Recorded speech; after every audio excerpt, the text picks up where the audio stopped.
मला म्हटली की पप्पा इकडून फोन आला तर म्हटलं कुठून, म्हटली माझ्यावरून. म्हटलं काय, ते म्हटलं की आता तुला लगेच इकडे यावं लागेल. म्हटलं 5 दिवसांसाठी आली आहे ना. म्हटली त्यांचं काय कळतच नाही याला, त्यामुळं तर याला सासर म्हणतात. मी म्हटलं बाळा काहीतरी अडचण असेल म्हणून तुला फोन केलाय. नाही म्हटली तसं नका करू, काय करा म्हटली तुम्ही त्यांना फोन करा, तुम्ही खोटं सांगा. म्हटलं काय, तर ते म्हटले की तुम्हाला मला आज कार्यक्रम आहे, मी उद्या सोडेल तिला असं सांगा. मी म्हटलं मी खोटं बोलणार. म्हटलं तू घरी जा, तुझं उरक. ती उरक म्हटल्याच्या नंतर ती तिथून परत निघाली.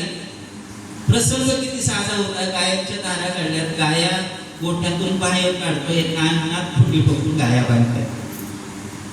गायांचा मालक म्हणून अंगणात, गोठ्यात ते गाई अंगणात बांधताय, मुलीचा बाप म्हणून माहेरातून मुलगी सासरी जातात. आणि तिथंच खाट होती, त्या खाटेच्या खाली गादी पेन आणि वही होते.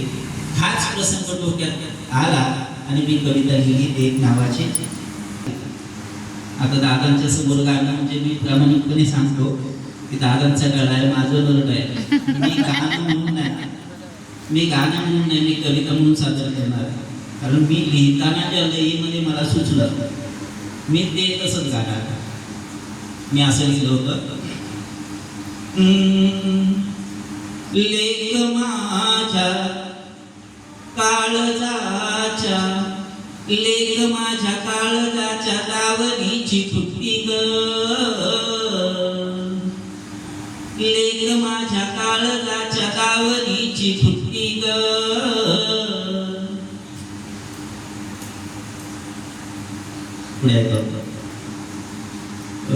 लेक माझ्या काळजाची लाजरियन थोडीशी ती हटके. लेक माझ्या काळजाच्या दावणीची फुटती ग, थोडी हट्टी लाजळू थोडीशी ती हट्टी ग.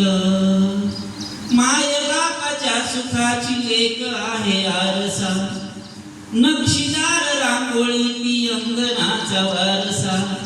माय बापाच्या सुखाची लेक आहे आरसा, नक्षीदार रांगोळी ती अंगणाचा वारसा.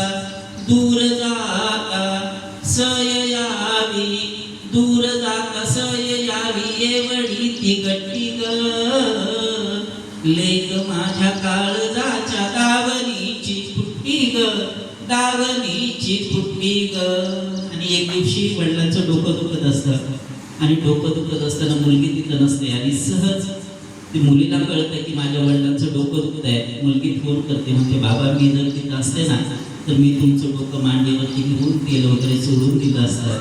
आहे ती बापाची मुलगी, पण ज्यावेळी मुलगी वडिलांचं डोकं मांडीवरती घेते आणि डोकं सोडून देते त्यावेळी एका क्षणात वडिलांचं डोकं राहतं. म्हणून मी असं लिहिलं की लेक असूनही लेक काय करते की बापाची ती माय होते मायेची पण मायती, रे बापाची ती माय होते मायेची पण मायती. तापवल्या तुधातील तीच लोणी सायती, बापाची ती माय होते मायेची पण मायती. तापवल्या तुधातील तीच लोणी सायती. आईसाठी भाकरी ती गाईसाठी कुट्टी ग, लेक माझ्या काळजाच्या दावणीची फुटती ग, दावणीची फुटती ग. आणि कविते शेवट असा आहे, हे सगळे बसलेच ना माझ्यासह सगळे, हे आम्ही जिथे जन्माला आलो ना तिथंच हातपाय करून जाणार.